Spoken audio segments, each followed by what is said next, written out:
I'm stood here in Nantgwrtheuyn. It's an amazing place. You cycle all the way here, you come down that amazing valley, incredible views in front of you, and you've got a lovely coffee shop waiting for you at the bottom.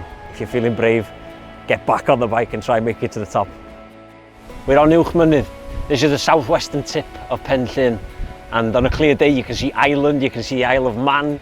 And the wildlife here is incredible. I've seen dolphins, I've seen killer whales, I've seen choughs. So the coastal path around the Uwchmynydd and Aberdaron is the perfect place to train. This is where I'd be coming if I was at a race coming up.